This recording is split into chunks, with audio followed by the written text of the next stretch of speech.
Okay, welcome to the Krait Kobold, a 5th edition D&D podcast. I'm your GM, Universal. Our players, backed by popular demand, are Blaze Masterson. It's your boy, Blaze Masterson, a.k.a. Keys, a.k.a. Lord Citadel, a.k.a. GMO, a.k.a. Count Basie, a.k.a. Duke Ellington, a.k.a. the Noble Rogue, a.k.a. Ocho Nombres Nuevos. Hopefully... Well, I hope everyone's got a similar number of names. Bloody Teddy. Hello, I am Yukvith. Wow. And here you see a very good comparison between the personalities of Keys and Yigvith. Sir not appearing in this game at the minute is Cian, who will be back later, and Quinn. I am Quinn. I am playing the increasingly not good, increasingly chaotic neutral Bree Halflight, the halfling bard, who is sort of a jeweler and sort of a baker. And sparing no expense, we have 2 newcomers. Wow! One is Veer Seraph. Hello, I will be playing Finna. There's been a name shortage ever since Keys came around. Sorry about that. I'm your friendly neighborhood wizard. We'll see what happens. Cool. And Takuna. Who is neither back, and especially not by popular demand, but shall be playing Wotish Black Eyes. Okay, I just need 1 minute because literally the loudest rain I have ever heard is going on behind me. 1 second. Wow, you ain't kidding. Yeah, it's a tin roof he's living under there. I do have to apologize as the rogue for stealing all the names. I'm sorry. I apologize to all of you. It's fine. I half of the names I probably gave to you as I was writing your epic story in the downtime. Okay, I'm back. I have sealed my room off from the outside world completely. Okay, and we begin. This way you keep the fantasy in. Yigvith. Ever since you devoted yourself to his service as a young woman, you've sensed the presence of Tyr in your life. Most strongly you feel it watching over you in your dreams. And though it's never exactly been a comforting sensation, you always wake from these dreams with a renewed sense of purpose and a desire for justice to be done. Am I gonna have another weird nightmare? Possibly. In the darkness of sleep, you hear a deep voice, and it says, "Little conduit." You open your eyes only to see yourself from outside your body, lying in a bunk in the basement of the Fame's bakery. You can see that your eyes are indeed open, but they show only white. You've never experienced anything quite like this, and yet you can't help but be reminded of the tales of great champions chosen by Tyr, being imbued with the power to change the world and ushering in ages of justice. It's only as the arm comes into view that you realize something is very wrong. Thickly muscled red flesh, covered in fur, matted with blood, oil and sweat. It reaches out and traces a fat, clawed finger down the side of your face. The stench of death hits you, and you urgently feel the need to vomit if only you could move enough to do so. And the voice comes again and says, "Little conduit, I would treat with you." Do you respond? What are you saying? The conduit what? I would treat with you. I would talk with you. Identify yourself. You know me. You have opened the pathway for me, and I must thank you. This is a voice coming from the weird death claw. Yes, it's like you're saying from its perspective at you. And it says, "Yep." Can I cast a spell? You're not sure what you can do at the minute. Really, since you can't move, it feels like you're still in the paralysis of sleep. You can't really do anything, but you can certainly use your mind in any way. Yeah. Divine sense. Divine sense. Right, okay. So you sense evil. You sense more evil than you've ever sensed before. And in fact, it's pretty obvious from your power who this is. This is Orcus. Orcus, the god of Yes. death and Ogres, Also ogres, And ogres and goblins, ettins. and Ettins. Yes. What? Oh, you. It's. We messed with forces we did not comprehend, and I'm all about it. Is this Whoopsie because doodle. is this because I trained at Eden? It Not might only be. did you train that Etten, remember that you also inscribed the holy sigils of Orcus on its butt cheeks underneath its loincloth. Did I? Yes, you did that with blood. Even if you didn't, you did now. It had to be hidden. You It was remember a wild the night. sigils had to be hidden, and it was only wearing a loincloth, so you had to draw on the Etten's booty. Why did I ever agree to do that? It was just part of the plan, and thankfully all of you guys rolled with it. It continues. I can see into your heart, to the family taken from you and the justice that has been denied by the maimed god. You know that the maimed god is a commonly used term for Tyr. Are you responding to this? Yo, you can switch your allegiance. Is Yigmith gonna turn into an anti-paladin? No. Oh, that would be so cool. Be gone, demon. Oh. I am no demon. I am a god. And I would be your god. No.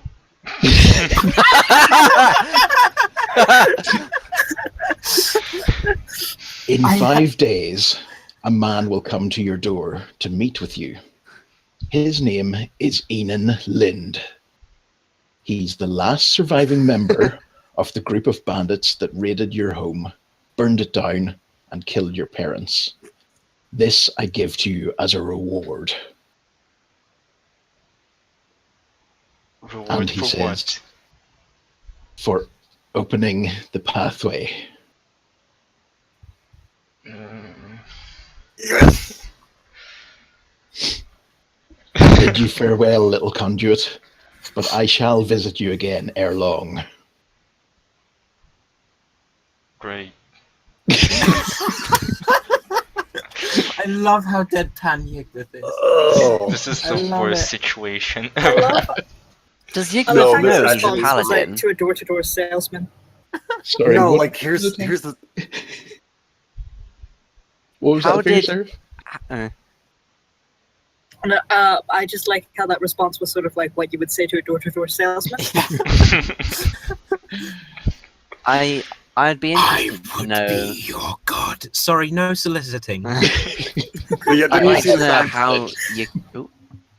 I'd like to know how Yigmith became a paladin, and also whether he's aware of it. She. Oh, But she. Yeah, pretty aware of it. Okay, you can get into that when you meet her. fair enough. That was by way of a prologue. Like his first question. Hello, how did you become a paladin, and do you know you're a paladin? Because you don't behave like one.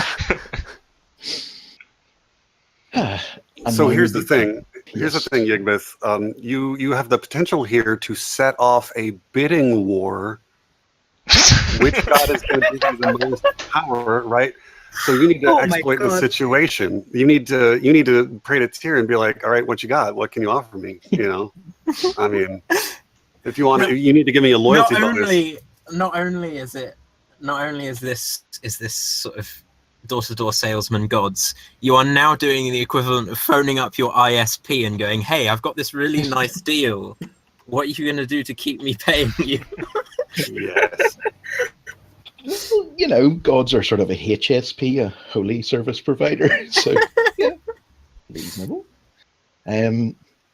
So You might sort of wake up in shock at that point, but you know, it's kind of up to you.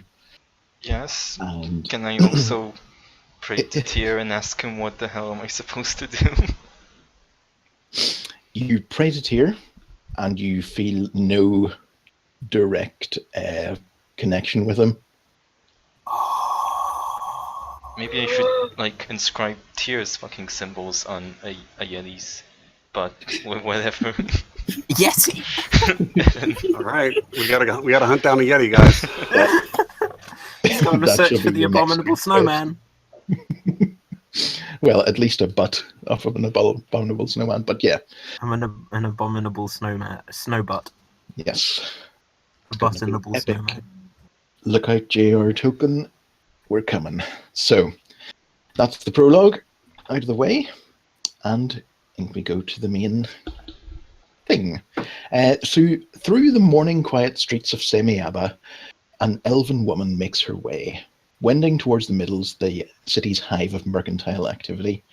The salt-edged breeze coming in from the sea takes the thin smoke that still rises from the steep tangle of the poor quarter and brings it inland over the mountains. Now following as much her nose as the direction she was given, she crosses Lime Street into the market area, quickly spotting the famed bakery's frontage. Inside, two women, one human, one tiefling, sit beside each other, nursing steaming mugs. The tiefling has her head down and is laughing at something the other woman is saying. Beside them are stacked trays, and, well, a lot of stacked trays of baked goods. They look up as the figure approaches and wave her to come in. And if it's not clear, this is you, Veer Seraph. I know. The human woman, look- obviously the one who's more comfortable with customers, stands up to greet you, and the tiefling returns to her mug of what smells like coffee, a fond smile still on her face. The woman says, "Hi there, I'm Sarah. This is my sister Shirsa. You'll have to forgive us for being a bit restricted on stock at the moment because of the relief effort, but what can we do for you?"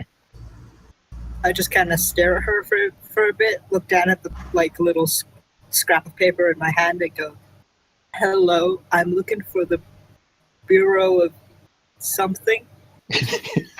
Oh, you're looking for Brian Inc. Yes, that one.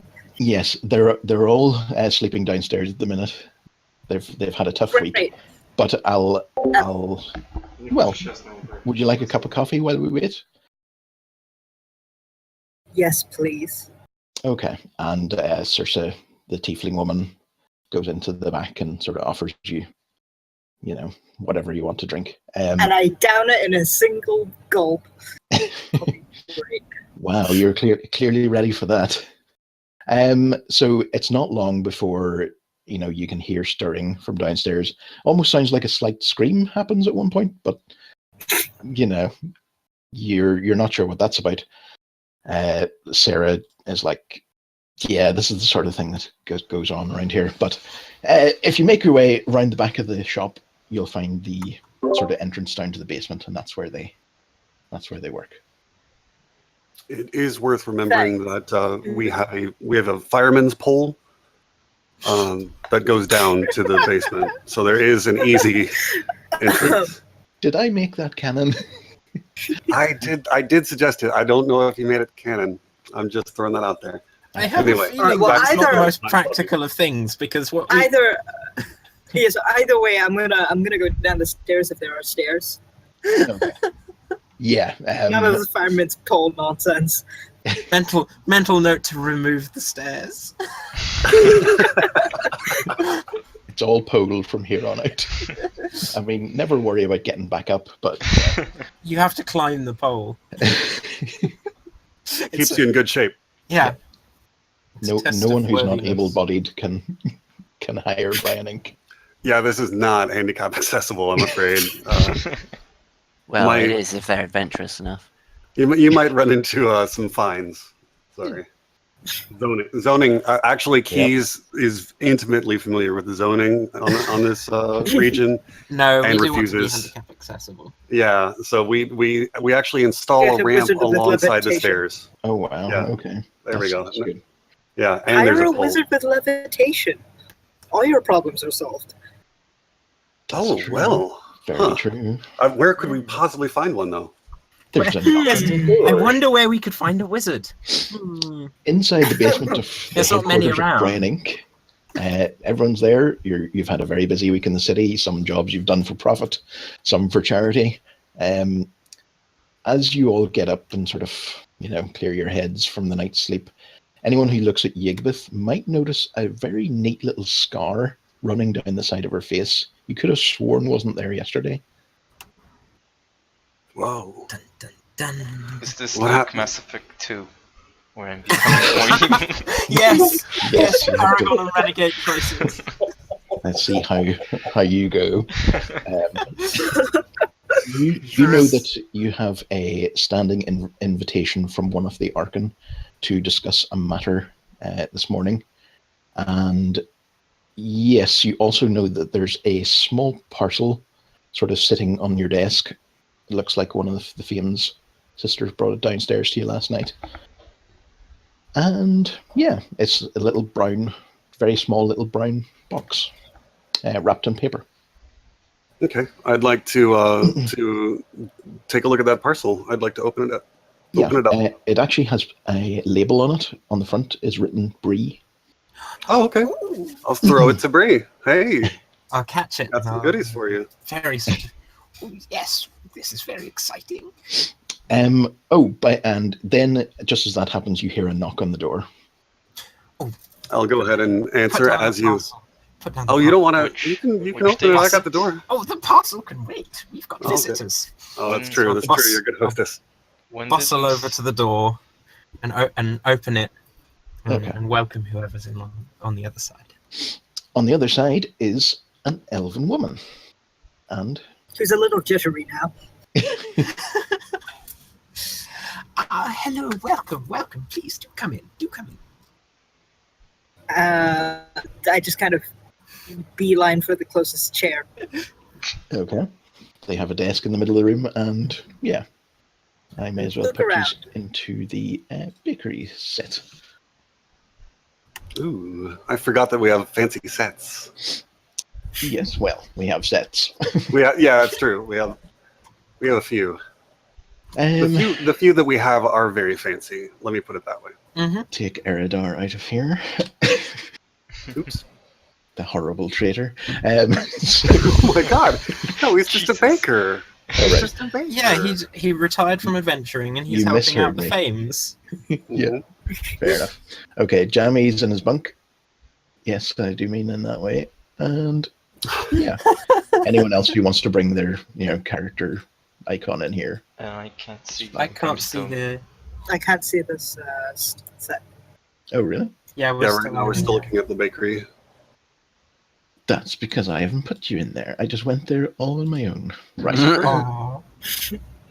So I'll probably be sitting on the other side of the desk.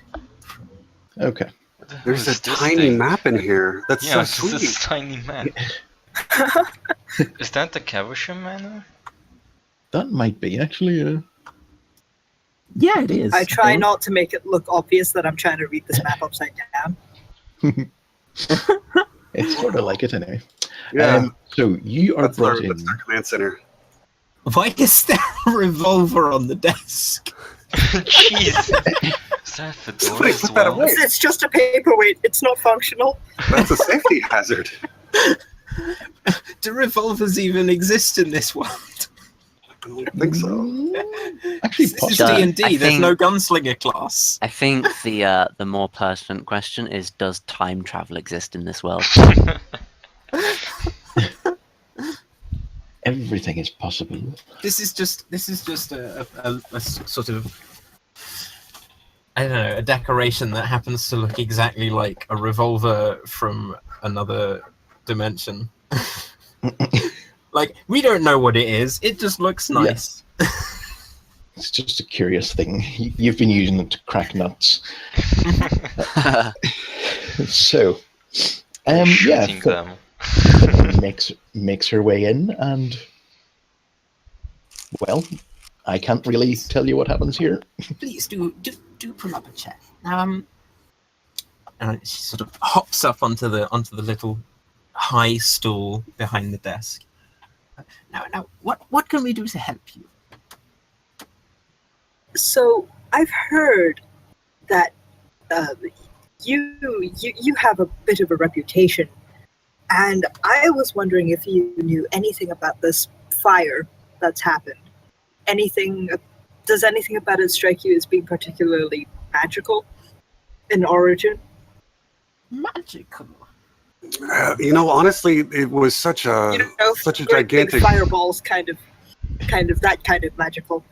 Yeah, honestly, a tragedy of this magnitude very well could have been magical in origin. I'm not. Yes. Obviously, I unfortunately. don't know where it came from. So, yes, absolutely, we could possibly use some help investigating the Yeah. matter. Unfortunately, none of our little team are particularly well versed in the arcane arts, and so we aren't really able to ascertain whether or not it was magical. Yes, it must have been. I start muttering, I knew it under my breath, and then turn to the rest of the people who are awake and facing me, and say, "Well, you're in luck. I happen to be a wizard. You might not be able to tell, since I'm traveling incognito." And I show off the book that I'm carrying, and the book is a thick leather-bound tome, and it's clearly been well used. The pages are old. It's kind of a bit faded of age, but written on the front in sort of the sort of paper covering that's sort of worn away a bit at the edges. Is scrawled on the front, "Little Investigator's Big Boy Book of Note Taking." You may find it hard. You may find it hard to believe, but this isn't a notebook. This is a spell book. Oh, a canny wizard of your stature is precisely what we need. Hang on one moment. I'm going to run over to Jami's quarter. Jami, of course, is the head of human resources for Brian Inc. I'm the CFO. I'm going to quickly grab. Comes out grab as the- well. No. It's good to know that you've got such a clear hierarchy. I do appreciate Jami's these things. Jami's on HR. leave. Yeah, Jami's on leave right now. Oh, Jami's He's there. CFO. I'm PR.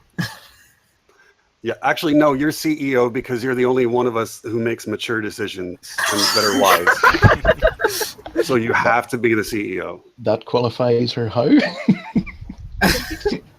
The chief executive officer makes the decisions. But anyway, I return with the relevant HR paperwork. I get you signed up onto our insurance plan, and so on.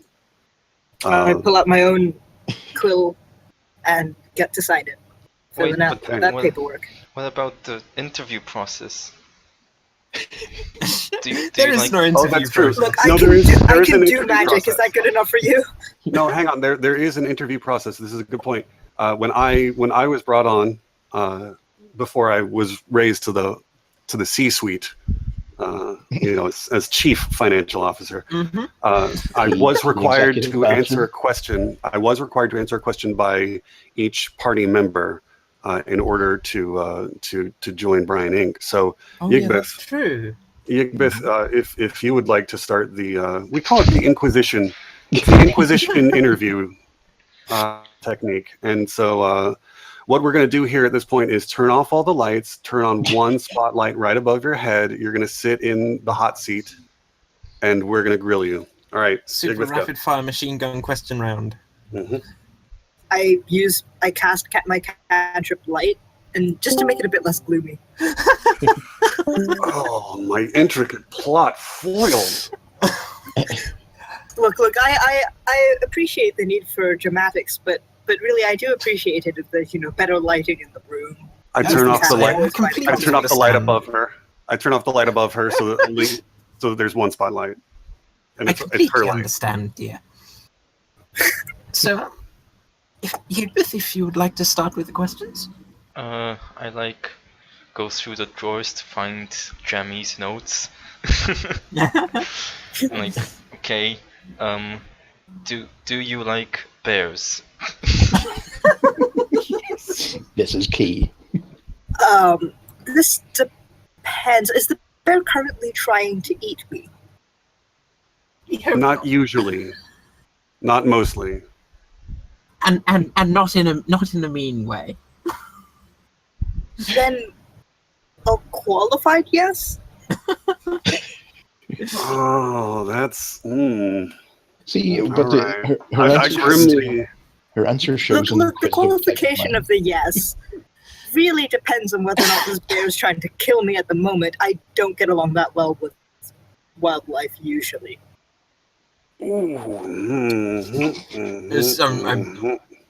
I'm scribbling down on a little piece of paper. I'm not actually taking notes. I'm just scribbling. It's really good. Keys purses his lips and taps the pencil to his newly grown mustache. He's grown it since the last season to try and lay low and avoid fame as Is it a Groucho everyone's Marx being investigated. moustache? It is not. In fact, you can see the portrait. The new portrait for Keys features a mustache. That is an artist, a self-portrait by an artist named Eugene Delacroix. And I think it is a very cool little self-portrait. Yeah, that's really nice. Anyway, he's growing a mustache. He taps the pen to the mustache and then kind of grimly writes on the clipboard. He's not too thrilled with this response. All right, Bree, you go next. Yes, I find that probably a question that we probably should have asked at the beginning is, what's your name, dear? That's a softball. Oh, that. Yes, my name's Finna. Nice to meet you, Finna. What can I say? Bree has a soft spot. And that's it. She has a soft spot. She has a soft spot. Like, not for anything in particular. She's just generally got a soft spot. I'm kind of like, I'm sorry, were you going to ask me something else? No, everyone gets one question. No, yeah, that's one question. That's it. Yep. Sorry. You did good. Question is, how are you? Yeah. Yes. Would you like some pie? Oh crap! We should have. Hey, can we use continuity to employ the Well Wizard's teacups to ensure that you're not fibbing during the 3 questions? Yeah. What's your? Sure. Sure. We're just having a nice cup of tea. Exactly. Okay. Yeah, you don't know, but we're all enjoying tea. But you don't know the effect of the Well Wizard's teacups in character. So just keep that in mind. Sure. If you're inclined to lie. Tea after my big mug of coffee. Mm-hmm. Yes. So, Big mug of tiefling coffee. Big mug yes. of coffee, and then also we've been just flashing lights just repeatedly because you've been trying to make it less gloomy, and I've been trying to make it gloomy. It's really been hard. We've been playing with the lights this whole time, actually. Outside the headquarter, Brian Inc. Just you can see lights flashing on of it's a midday rave. the opening of a nightclub. But That's a good idea. There we go. That's another way to diversify our portfolio. Yeah. I say as chief financial officer, I make a side note on my clipboard.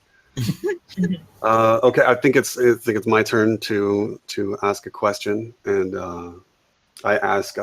So I've kind of got a decent grip on Arcana, even though I'm not proficient in it. I've got a high intelligence, and I've been able to observe a little bit of magic. Oh, brag about And hey, he's a scholar. He's a noble. I mean, he's got it. The point of the story is which school of magic are you most closely aligned with? Excellent. Yes, a question I know. I'm actually a divination school wizard, which I understand that most people confuse people of the school with, your run-of-the-mill con men and such, but no, I honestly, this is really something I've studied before. Please don't, that really instills a lot of confidence. Please don't tell me. Please don't ask if I know what you're going to say next. This isn't the kind of thing we bother with. That just takes effort, and everyone asks it. No, I was actually going to point out, did you know that we're the Bureau of Research, Investigation, and Neutralization? So it's delightfully useful to have this divination. Let me see that notebook again. And what's the title on it?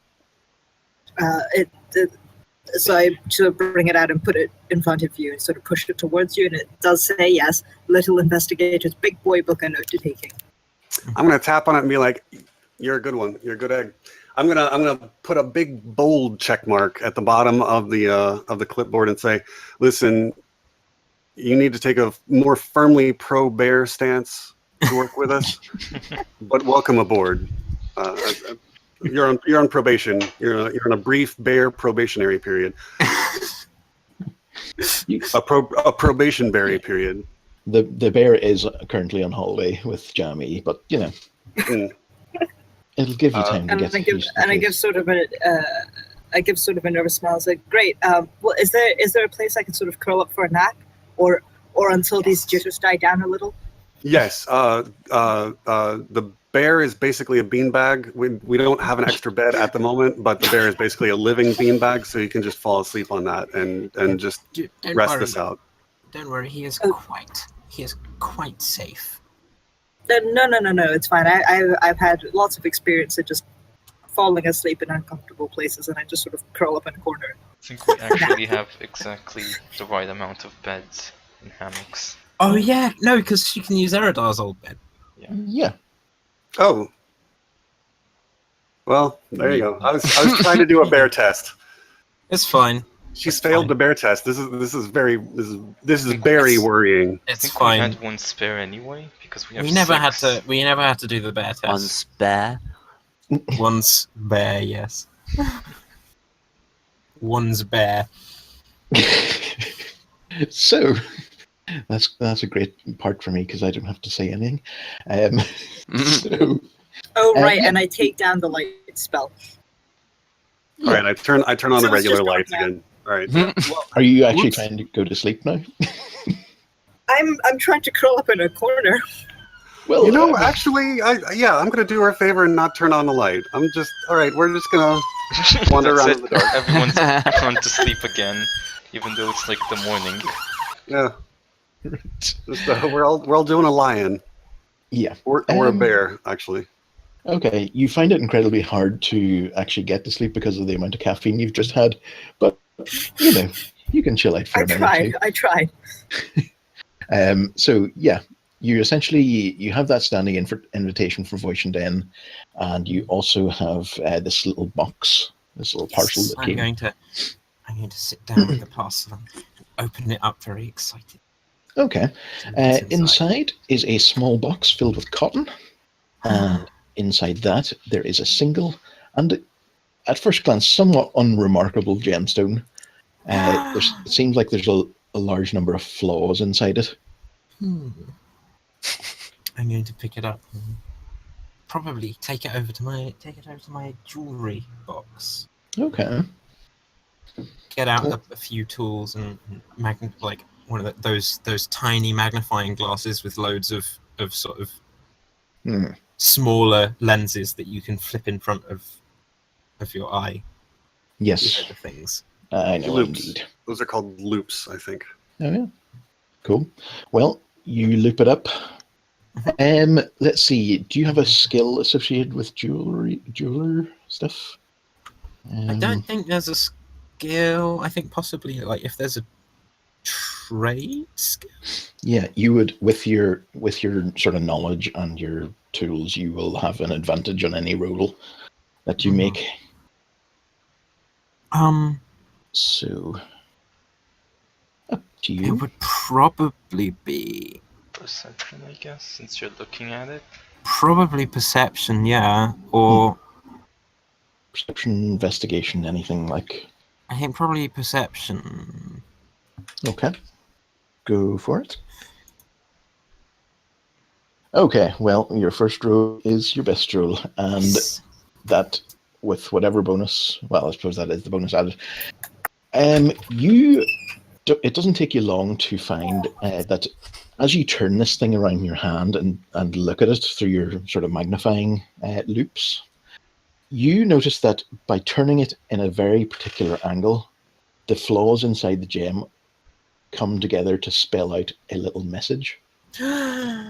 What type of gem is it, by the way? It's what is it? It's something very. It's clear and it doesn't seem very valuable. I think it's tourmaline, Okay. but it's not. It's not worthless, but it's still fairly. Mhm. It's fairly A utilitarian. semi-precious, semi-precious stone. The message says, "Jewelers Guild, stop. Tomorrow, stop. Noon, stop. Rear entrance, stop.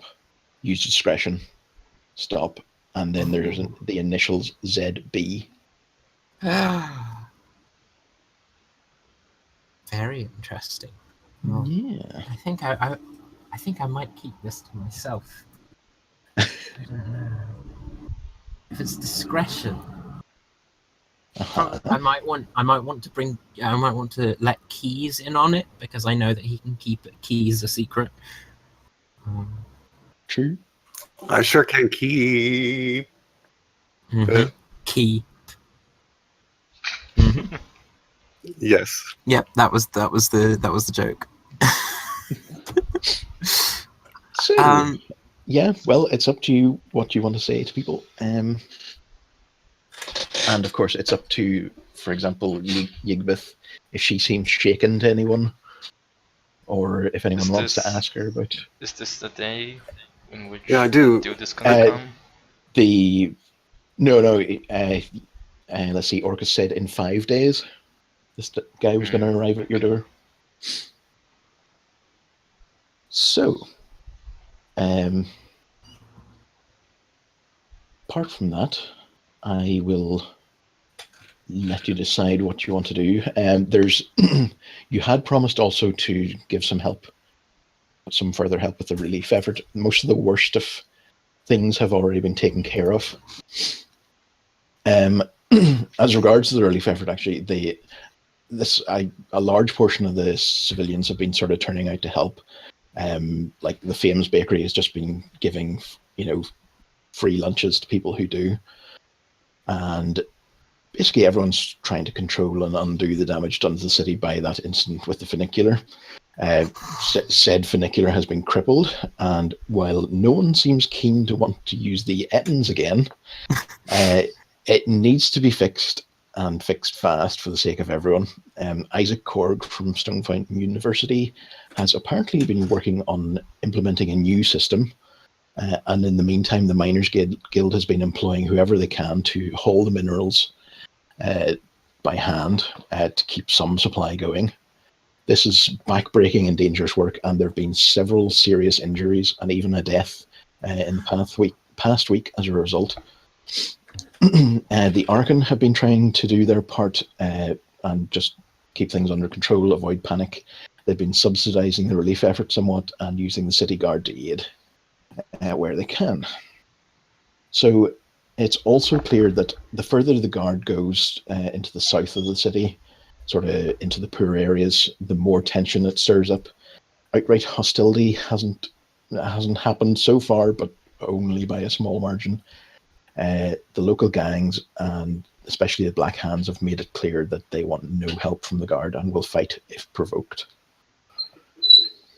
So, as you've been working over the last week as well, you've been unable not to notice an individual who is doing an incredible amount to help.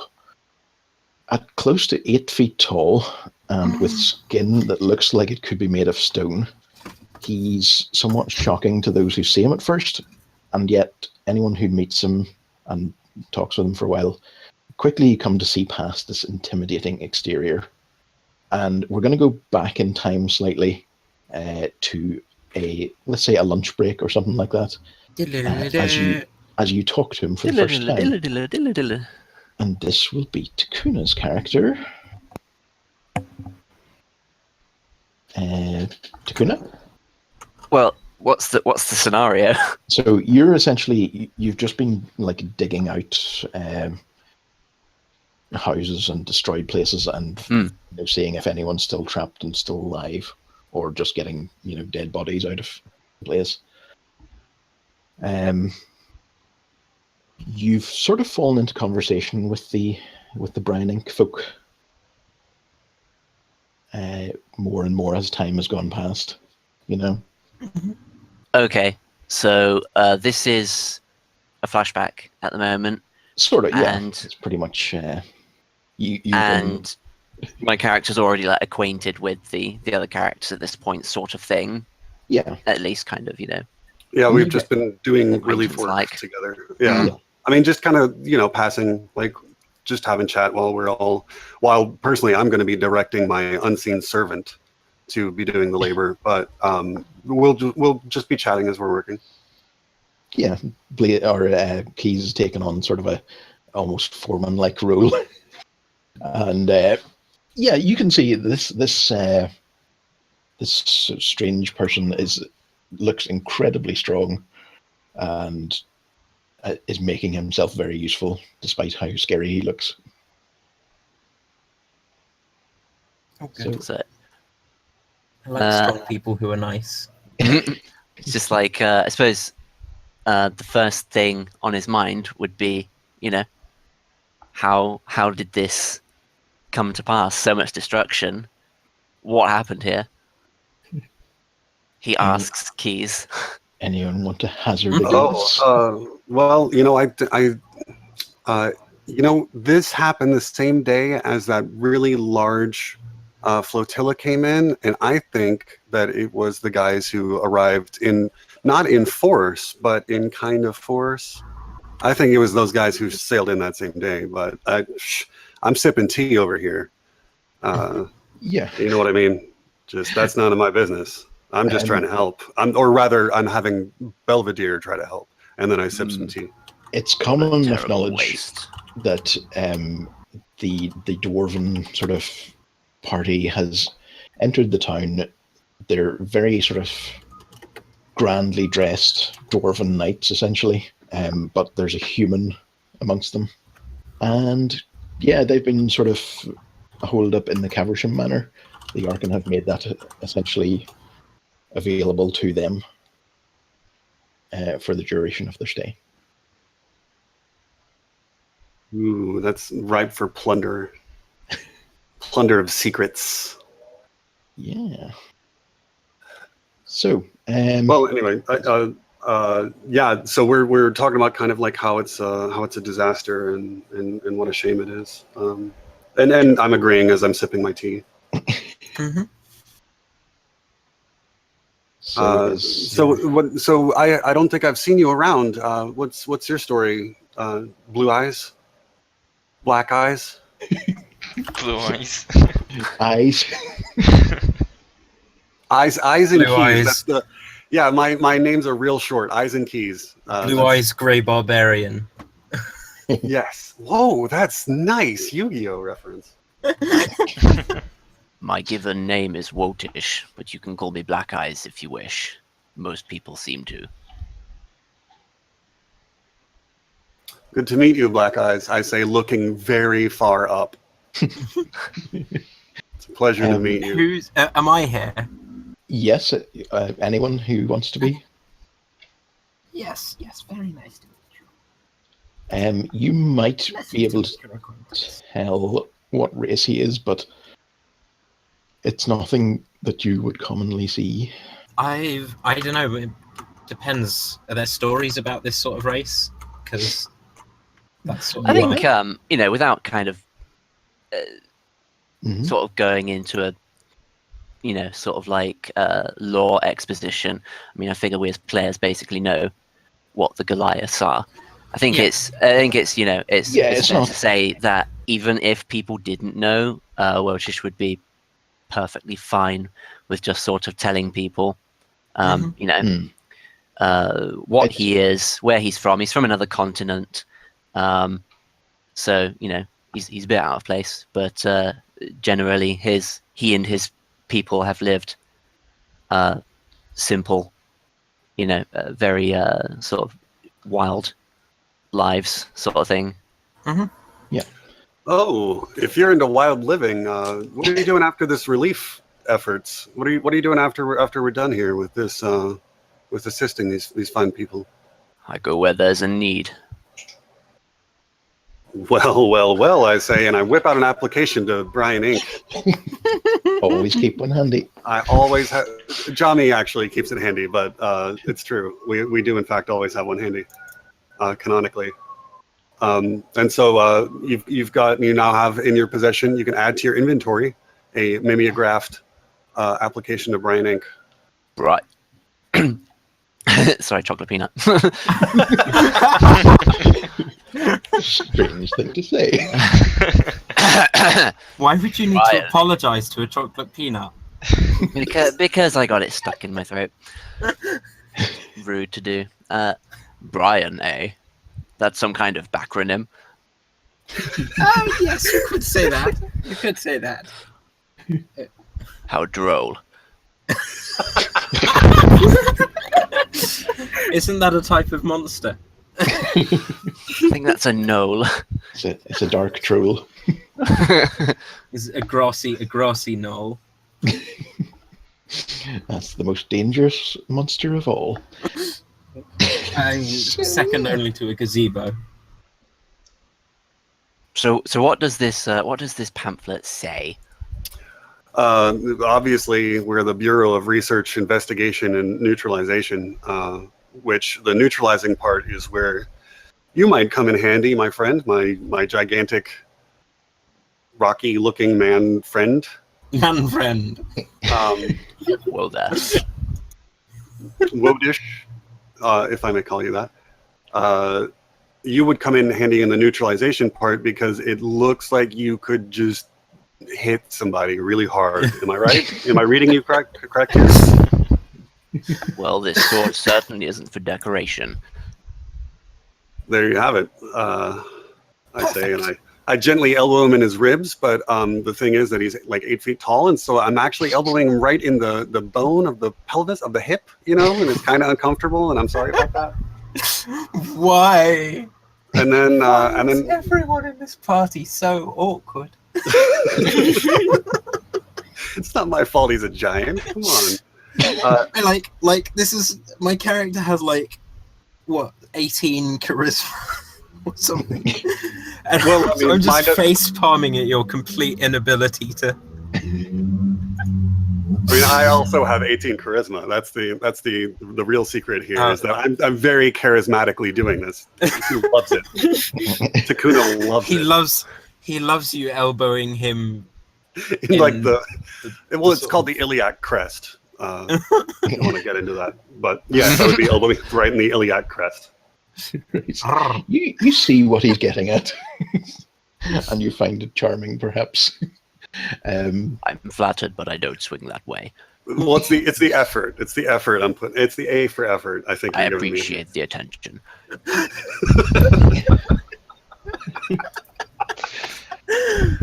Excellent. You're going to be a good addition. All right. Very good. He's now got the application, and then you can fill it out in your own time as we proceed through these relief efforts. Do you do an internship? Yes. Sure. Yes, we do. I really say my eyes go prospects. very wide. Yeah, my eyes go very wide with extreme greed, and I say yes. And then I look over at Bree, and I look over at Yigbeth, and I sigh for a minute, and I say, "No, you'll be a full partner." Fine. One day. You see in the contract all verbal promises are null and void. So, yeah, okay. Well, let's say that you've arranged to meet them, to meet Brian Inc. essentially the next time they're out in the field, shall we say, which is what they're going to do now. See, I think an internship would have actually been smarter because then he might have actually had a wage. Not necessarily. If he's a partner, then it just means that he gets some shares. So if Yeah, you just get a slice of everything we do. If we don't actually make any money, then nor does he. Good point. Friendship is the real treasure. Yeah, but you can't sue people when You can't sue people with friendship. Well, you just when not trying the company hard makes no money. So you have you are essentially now back in the present. You know that you have more relief work to do, and you know that you have this outstanding invitation to go and meet with the Archon again. So it's up to you how you want to proceed. Do we want to go and meet with the Arkin? I would love to try and figure out the mystery surrounding these dwarves, because I recognized that the Durans were indeed those ships. So I stayed low key for long enough. It's time to go and get the exact dirt on exactly what's going on. I need that information. I got to figure out what these guys are up to, because I did not want to get in their faces right when they landed, but I need to know what they're up to at the very least. Okay. Right. Well, you approach the sort of tower in the center of the city, and essentially you all meet up at this point and, say hello to each other. And I'll say, "Hey, big guy," and then I'll slap him on the shoulder, but it's not his shoulder, it's his kidney. This is gonna be a running theme. Oh, God. do you have a bunk big enough for this guy? I mean, you've got the bear.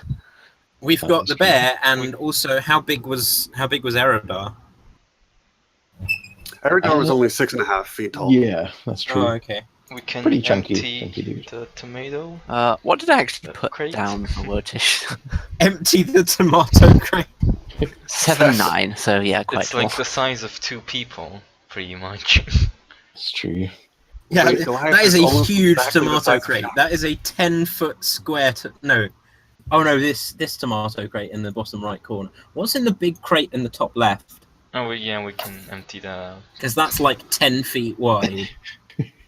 Okay, so we're going to empty it out and fill it with hamster bedding, and you sleep in there, bud. Right. Quinn, or sorry, Okay. Okay. Bree, you remember an old halfling saying that goes something like, "Where does a 500-pound Goliath sleep?" Answer is wherever it wants. Yep. Good. Excellent. So, we're all going to head up to see the Archon in the Archon Tower. Yes. I'm going to as we're entering, I'm going to take a look and make sure that the route to the secret tunnels that go straight to the Caversham Manor is still accessible from here, in case I should need to use it at some point in the future. Yeah. The guards tell you that Lady Den is in the hall of what is it? Oh crap! I've forgotten the name. Essentially the portraits hall. What would you call that? The Hall of Portraits. Sure. Thank you. Gallery. The gallery. Nice. Yes. And she's waiting for you there. Okay. And you essentially make your way up the tower and go into this. Again, it's another one of these big, huge curved rooms. Just all along the wall, there are many portraits of previous leaders. And Voishin Den is standing there in her sort of black dress and lit by lamplight. This room is another one of these ones with no windows, and essentially just studying the portraits as you come in. Okay, I would like to quickly survey these portraits. Do they have dates under them? These are the previous Archon, right? Yes. Oh. All of these portraits are essentially dating back to hundreds of years ago when the Archon founded the city. Mm-hmm. So what are the sort of like, what's the general sort of span of a particular Archon's rule? It goes on for about 20 to 30 years-ish, depending on circumstances. And yeah. So nothing that would imply Immortality. weird sort of lifespan shenanigans. Do the It portraits looks look like- any? Do they Mhm. look similar to the current Archon? I mean, some people look a little like them, but really it's just it's a bunch of unfamiliar people. They shapeshift or something. Yeah, sounds like they do like a permanent polymorph or something like that. They're smarter than just they're crafty, I think, is what we can get from this. Because I do suspect that based on what we've seen before, although it's not perfectly confirmed, I do suspect that we're messing around with some immortality here. Okay. Can I roll a history or insight check to see if there's anything I should notice that's out of place? Yep, absolutely. Right, which one? Whichever you think is best, essentially. I'm going to go for a history, History. I guess. Okay, with 14, you know a little bit of history of the city. You've picked things up, and you recognize some of these names. Here and there. It's like, oh yeah, I've heard of that ruler. That's the ruler who, in this year, did this or that. Cool. So But, nothing yeah. particularly pertinent. Nothing seems out of place, no. Okay. So Voisin then she turns to you with there's a look of uncharacteristic warmth to her. You know, she's been generally quite standoffish with you. Yeah. But she welcomes you in. She's very formal, but she says, I hope you can forgive my initial mistrust of your group. My own experience biased me somewhat against you.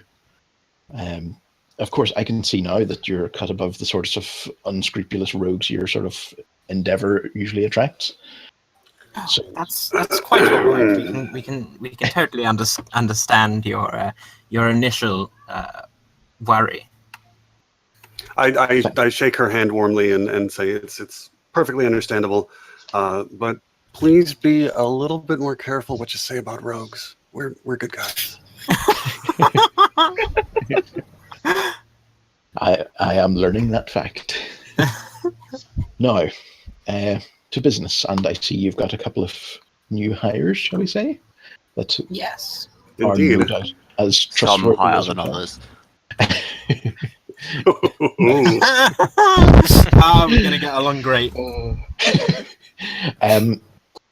I, however, need to ask you a question, and I need a direct answer. Understand that if you answer one way or the other, it will not cause you trouble, but I need to gauge if you're appropriate for the task. What is your feeling about the Durin clan? Love them. Well, I believe. Well, Keys, I believe this is your area of expertise. Oh heck, I don't know any old shucks. Me know anything about the Durans? Nah. And she says, if you need to take a second to confer amongst you, I understand you may not have discussed this before. No, listen. I'd like to know what you know about these guys, and then we'll figure out our feelings based on that. These are my principles, but if you don't like them, I have others. I need to know your honest opinion of them. I feel like they should maybe take down the very large word saying Durin on the side of all of their boats. It doesn't help. It's very unattractive. It's a little ghost, yes. Yeah, that is true. Keys will commit to knowing that the Durans are gauche based on what he saw on the boat. He will commit to that, yes.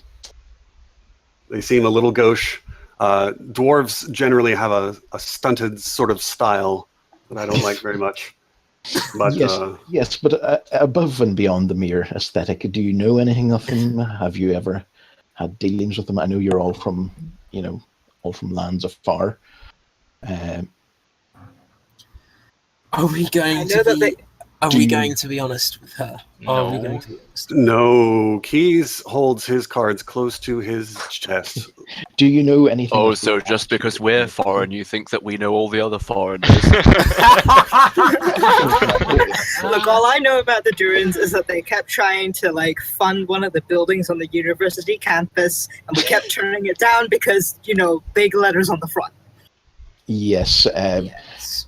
Drumfjord They do seem to rather be somewhat like that. It seems to be a theme. They Yes. seem to be rather enamored with their own name.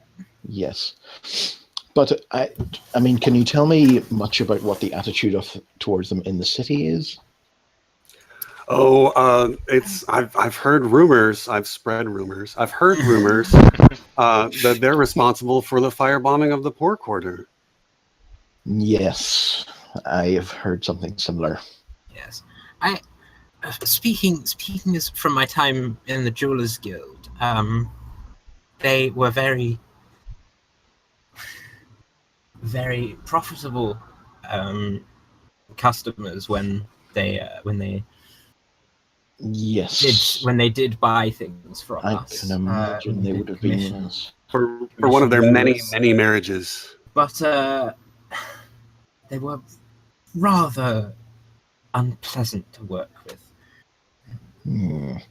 Well, I'm going to give you a moment, and she essentially says, I'll give you a moment to decide what you want to say. I understand that this might seem like a troublesome question, shall we say, but I really just need a direct your feeling about them, if you feel positive, negative, or neutral. So I'll give you a few minutes to discuss amongst yourselves. And she wanders off and basically, looking at the portraits on the wall. I'm worried now. I'm worried that she knows the connection. She might be playing us just to see if we're What connection? Oh, your connection? My connection with the Durans. Did they commit any crimes? My deception is that they were the guys who firebombed the quarter, in which case they certainly did commit crimes. Well, I know it's your deception, though. Because I literally know who did it. Well, I'm just hoping you're denial. I'm hoping that you're at that stage in denial to where maybe you're forming alternate realities in your mind. Elizabeth has solved that mystery. Excellent. Yeah. Well, I mean, we are the Bureau of Investigation, after all. It's very understandable. Can't keep it hidden from you, Yignath. I think maybe we should go ahead I think I should probably go ahead and spill the beans and say that I'm from there, that they didn't much care for my family, and we were the worse off for it. But I'm not telling my whole life story to her. She doesn't need that. Okay. Well, she comes back after a moment and she says, and I take it you tell her that, well, how much do you tell her? I tell her we do, in fact, in addition to the fact that they are gauche and that we're firmly aware of that, and in addition to the rumors we've heard about their being responsible for the destruction, I do have a somewhat personal connection with them in that my family is worse off for having known them. But that's neither here nor there. If you insist on having a positive, negative, or neutral, the feeling is negative, madam. Yes, I have to say I was somewhat hoping for that. Oh. Yes, the Duran clan might just be the greatest threat that Semeaba has ever faced. She looks back at the portrait as she speaks and says, "It was the Archon that took this city back from chaos those hundreds of years ago. We're part of a tradition. We protect this place, help keep things in balance, make it a home for so many. The Duran are fanatical royalists, and now they see our success where they failed. They wish to take our home away from us. They're going to be using the charm offensive strategy. This ambassadorial visit is the charm, and later for the offensive. The disaster with the funicular couldn't have come at a worse time. This chaos weakens us in the eyes of the public and the Duran. We're doing what we can to keep them away from the crisis, keep them contained in the Caversham manor, but it's starting to go beyond the bounds of proper, behavior. We can't keep them prisoner, and they won't be stopped for much longer. The service you could provide for us can take many forms, and you will be very well rewarded for it. This is my offer. The Jurans need to know that this city is against them, that their rule will not be tolerated, shall we say. But we cannot move against them directly, and that is why I would employ you. And by move, you mean what exactly? Ideally, and I can understand if this seems like a, let's say, undesirable job, but I'll have Yigwith. I'll have Yigwith cover your ears. What?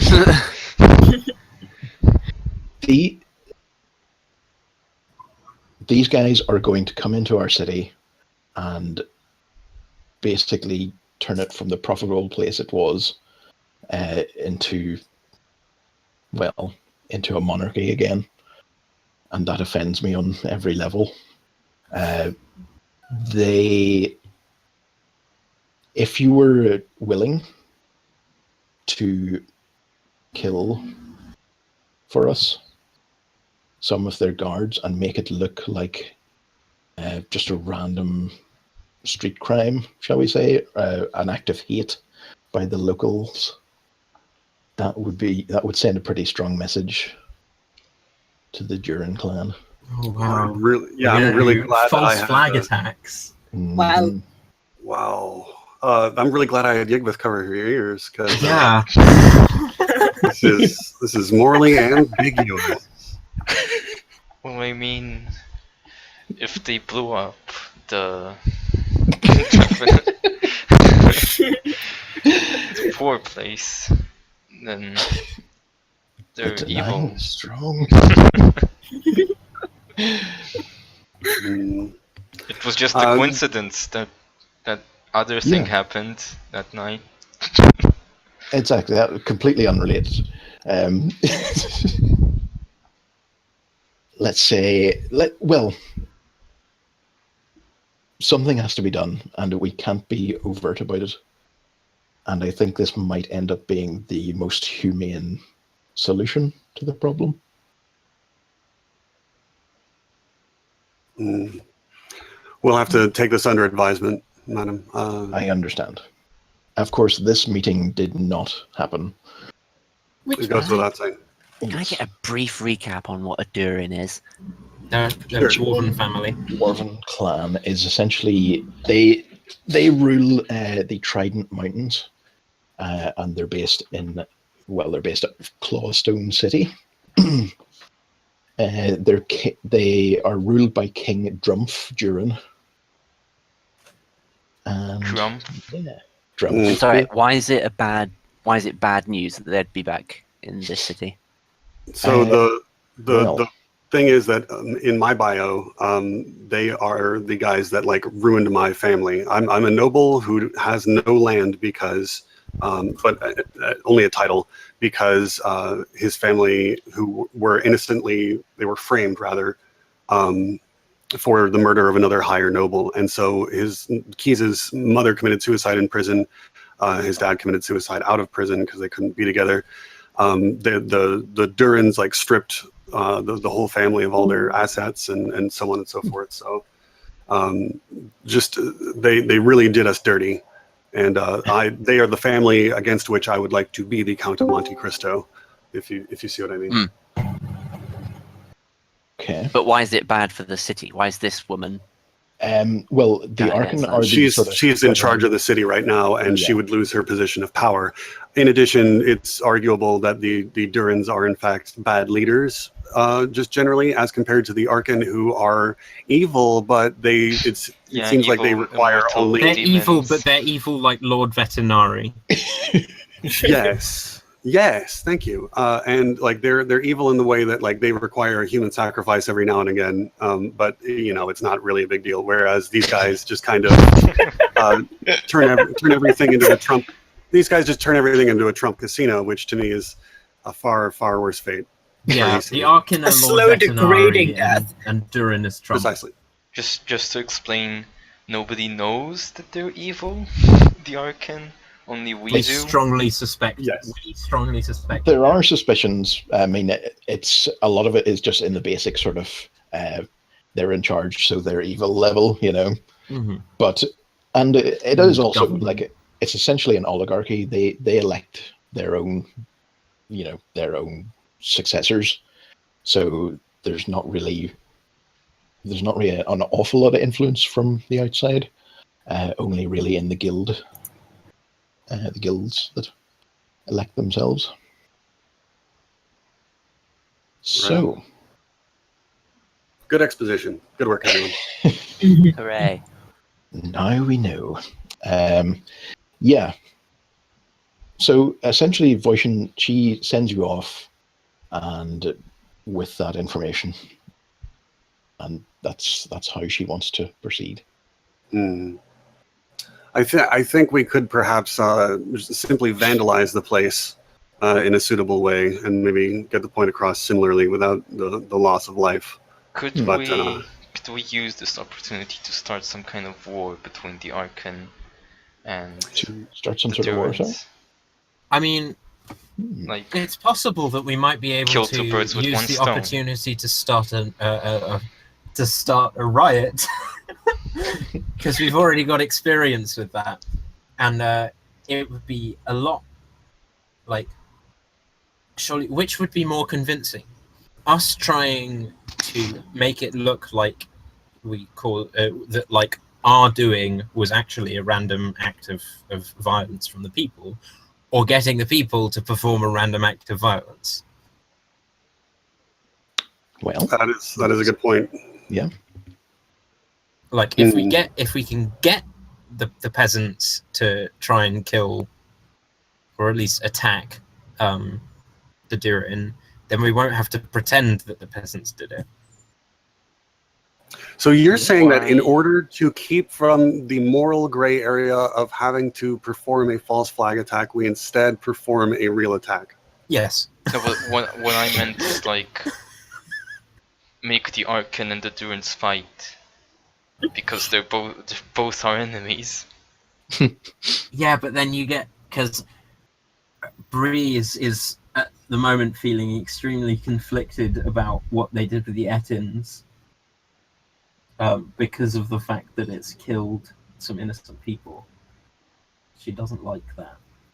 He kind of accepts that in order to make a really sweet omelet, you had to break a couple eggs. Like, sorry. Yeah, like Bree will Bree accepts that as well on an intellectual level, but it doesn't make her stop her from feeling bad. Well, all decisions that can be She's mulled got a lot over. of empathy. I mean, if we cause the peasants to do it, it's not really accomplishing the Arkan's plan anyway.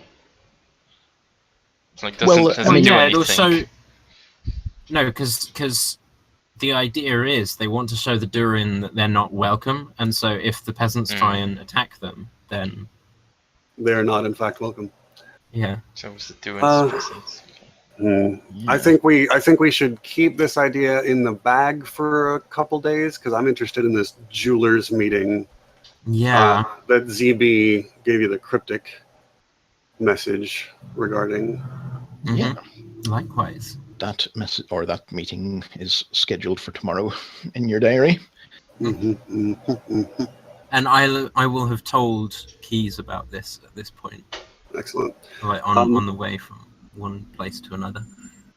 So in order to round out the day, we can go and do a little bit more relief work.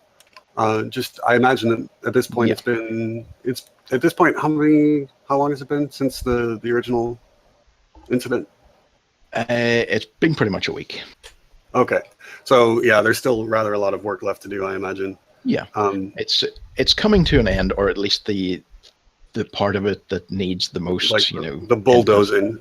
You're thinking that maybe one more good day's solid work will get the back broke off it. Okay, I think we should just finish out today, seeing what's going on there and doing some relief work. What do you guys think? And I slap slap Black Dice kind of on his ass by accident. Like, I'm sorry. I You go for wasn't the butt looking. touch and you get a calf. Yeah, I wasn't looking. Sorry, I forgot. What's the sexual harassment policy like? I feel I need to know this now. You're like, Take a we'll very- have to take that up with Kian whenever he gets back. Yeah, exactly. Or This sounds like Johnny's. This sounds like HR's headache for sure. This is not. It's not CFO business. You're gonna have to delay your complaint for a little bit. I wonder if I can get the CFO fired. Well, it's a glass ceiling, you know. Okay, fine. I'll slap your calf instead if it makes you feel better. All right. So, let's go ahead and head out to this relief effort and get some good work done. Yeah. Before we go to sleep. So you essentially do that. You're in the poorer areas of the city, which were the ones that were hit, and essentially you've been going from place to place, helping out where you can. And certainly people are extremely glad to see you whenever you arrive. You're well regarded within the city, generally speaking. But you do notice that as you get further south towards the poor areas, that whenever the guards are around trying to offer aid, it becomes more and more fractious and complicated. There's a lot of influence from this Black Hand gang, which essentially just don't want them anywhere near their homes. Mhm. If you see the sort of 5 area on the map there, that's pretty much where the poor area is. Are they okay with us? They're generally not too bad with you guys, but the further south you go, the more slight tension there starts to be. But there's definitely nothing overtly threatening towards you. I should go over the situation with the Ettons. The guards essentially, after investigating what happened up at the area with the Ettons, in Indaman's sort of warehouse of them, even the ones that were lobotomized have vanished. And the guards think that it's most likely they've escaped back into the forest. It's commonly known that the guard are very interested to speak with that group of hunters that Indaman employed, but not you guys. The ones who saw regular us. guys. Yeah, but no one's actually seen them since. And as damage control in the city is more of a priority, any further investigation has to just wait for a while. Nice. Heats off us. Also, there's the situation with Hereto, but Oh yeah. we'll get back to that later. Essentially, Yeah. you know that he wants to get out of the city as soon as possible. He's going a wee bit stir crazy, hold up in your place. What about his money? As far as you know, it's in his hideout. Mm-hmm. Okay, so at this point, we've got 3 threads. We've got investigating the Black Hand. We've got the jewelers meeting. And we've got the Durin, firebombing or whatever. Yeah. The Durin scaring. Yes. So, let's see, what time is it? Okay. Right. How's everyone feeling for time? Fine. I'm good for time. It Yeah, might be I'm nice okay. to take like a bio break and everybody maybe get beveraged up. That sounds like a good idea, and then we can get Could right do. back at it. So, you are all busy doing your work and doing what you can to help. You see a little trouble off in the distance. Essentially down the street there's a lot of shouting and clamor. There is a sort of a standoff going on between the city guard and a large group of people. And they're standing across a street from each other, and basically shouting back and forth. Weapons are being brandished, but no one's quite ready to, make any sort of move. As this goes, let me just show you a thing. Show it to everyone. There is a guy at the front line. Looks quite like that. And that is indeed his name. He looks to have some sort of control over what the crowd is up to.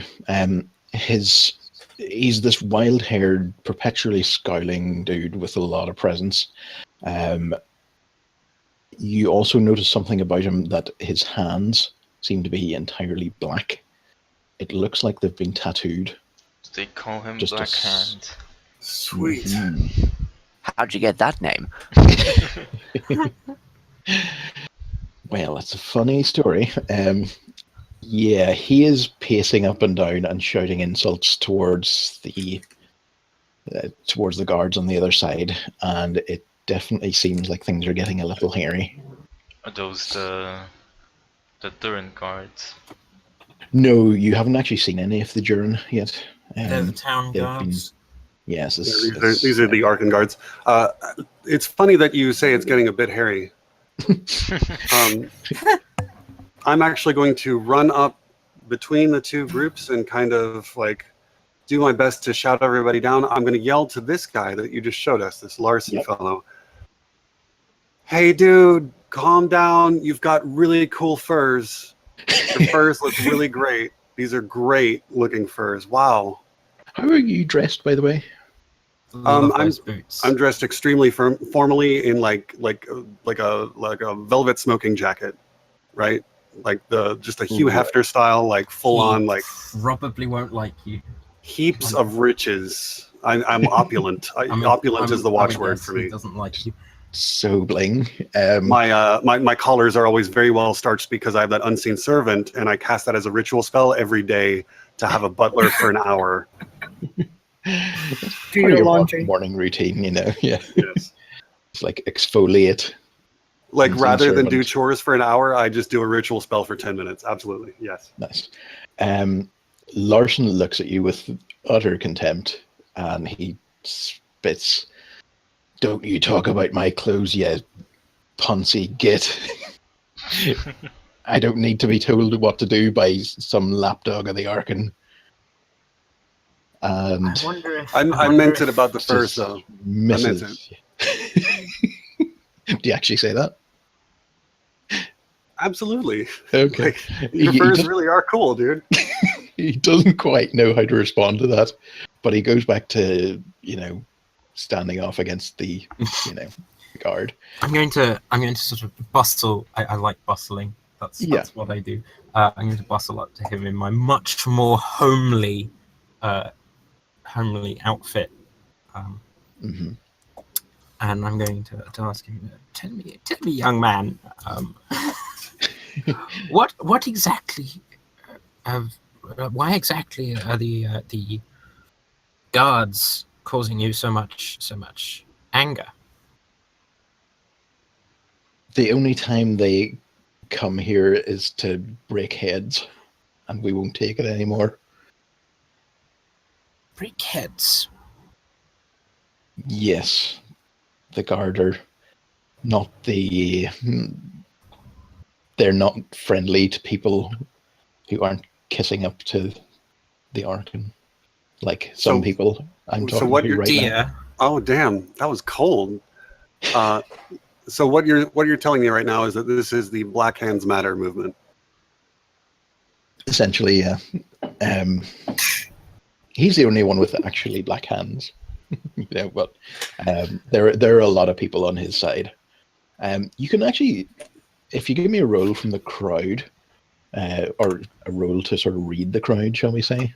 Insight. One of you. It's the thing that we use. Yeah. Skills, insight. Okay. Oh, I just did have a really sweet perception roll. Can I use perception? Sure. I You did that see the before I crowd. said insight. Yes. Well, lot of people. I'll go with both of your roles. Keys, you see that. I'll go with. Well, do the others want to give a quick roll as well? Yeah, why not? Who's got the Sure. best? It's a good thing I'm not the only one rolling. Well, There's definitely a crowd. Yes. There are very people in this crowd. insightful, Loss. Yeah, you can see that. Yeah, this crowd is made up mostly of very poor-looking people.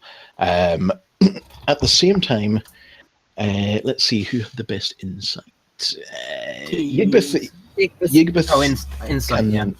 tell a certain amount of perhaps awe and respect given towards you from people who aren't this guy Larson.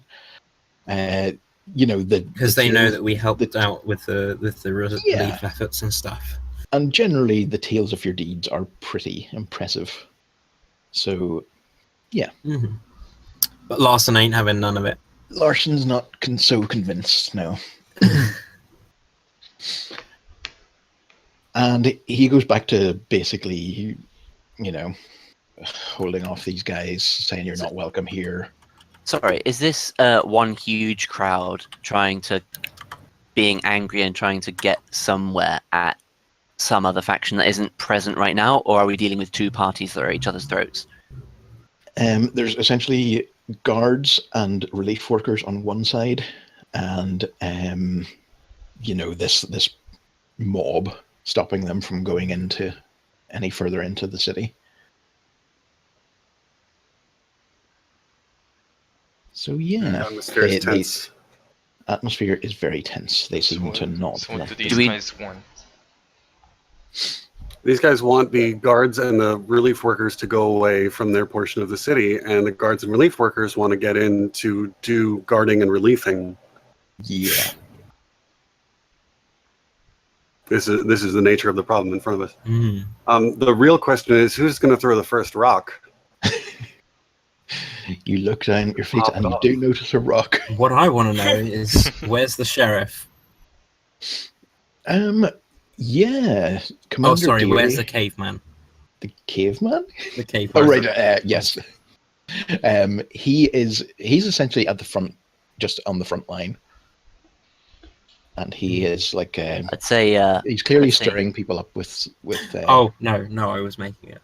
I'd say I Wotish was would memeing you. definitely wander up to this guy Yeah, and you ask might have, him, you might have heard of this guy a little bit more, okay, given that you were in the poor area a lot longer than the others. But you know that he is none of the people. feared, respected. Yeah, generally, no one's quite sure him.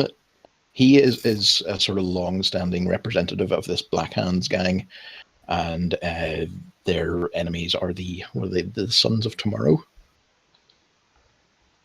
But Yeah. the Black Hands are the are- enemies of the Sons of Tomorrow. They're sort of the most rivaled gangs in the city. Didn't the Archon warn us to do something about the Sons of Tomorrow? That's Sorry, say right. it again. The Archon wanted us to investigate both gangs for them and gather intelligence. We did not have a chance to do that last season, but yes, we are now learning about basically there are kind of three factions, which is the lawful faction, which is the Archons, and then the two unlawful gangs are the other factions in the city. Yeah. I conclude that with my investigation, the Black Hands are angry.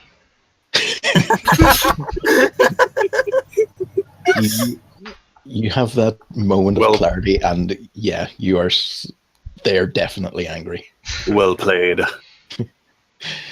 So, Do we think that it might be possible to get Larson to redirect his ire mhm. towards the Durin? Well, who knows? So are the Durans? I guess the Durans are trying to take over the entire city and create a monarchy. Because if there's one thing that anti-establishment people like less than governments, It's royalty. Good point. I think we could have something of a plan here. Hmm. Like, hey, you may not like the Arkin, but if the Durins take over, it'll be even worse. So, how about them Durans, eh? Real shits. He seems not to be paying much attention to what you're saying now. He is like, very obviously giving you the cold shoulder. He's made it clear that you guys are lapdogs of the Arkan. He doesn't want anything to do with you. I have a spell to make him listen. No, Don't do that. That's lighting a match. That's lighting a match right on the powder keg. Don't do that. I do think that we have the option of appealing directly to the crowd and seeing if they will listen to us over him. And that might be Bree. I think you need to. On the other side, Commander Deary has shown up. He's the one who doesn't like us, isn't he? He's not your biggest fans. No, I did call him a peasant last time we talked. It was very rude. It was a moment of real classism. It was an ugly moment on my part. I feel bad about it. So at this point, I would like to use prestidigitation to amplify the sound of Bree's voice. And then, Bree, I think we've got to get you to talk this crowd down. And what I would also like to do to assist you in this is give you bardic inspiration so that you have a d6 that you can roll along with this roll. And it is added to the roll for you to just try and talk this whole crowd down. Just say, I know you respect the Black Hand guy, but these guys are coming in to help you or whatever is my advice. I will give you bardic inspiration in the form of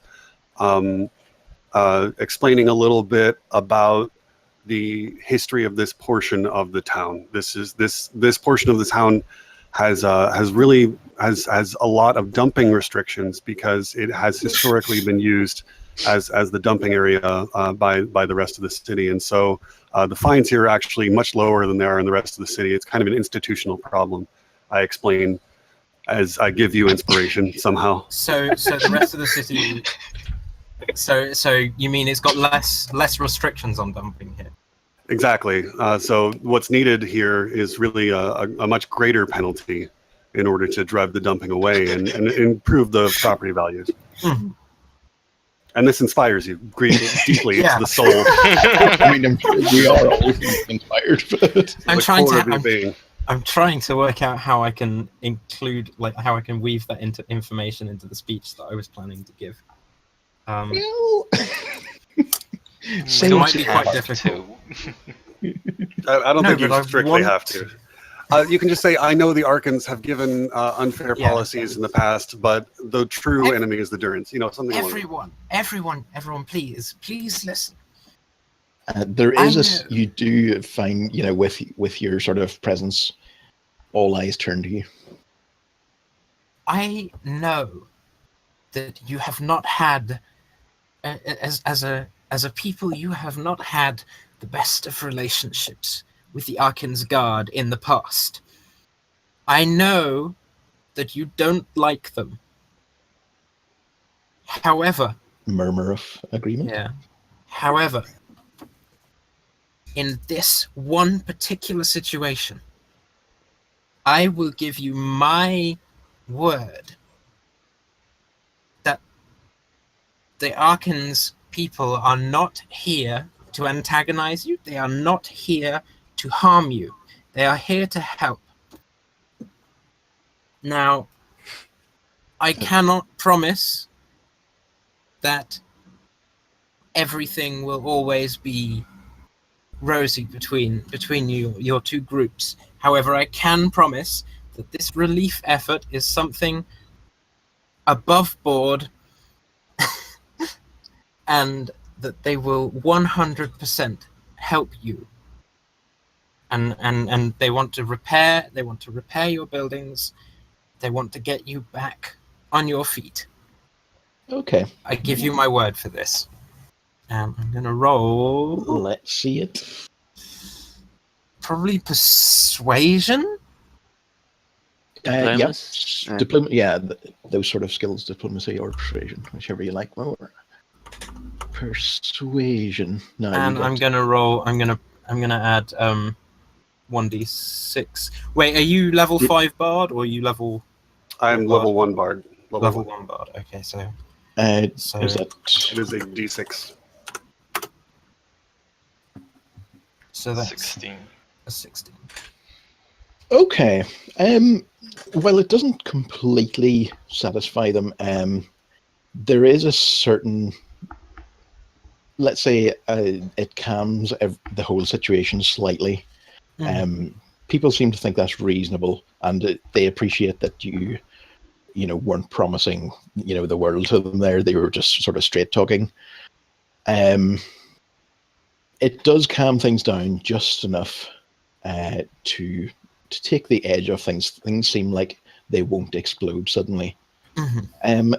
Now, let's see. Finna and Black Eyes. I want both of you guys, to make a perception roll.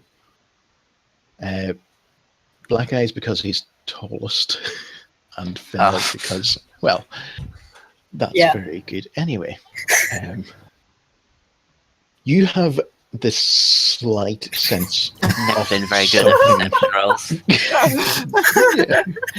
Keeping up the trend. Black Eyes is not the best at percepting. Yeah.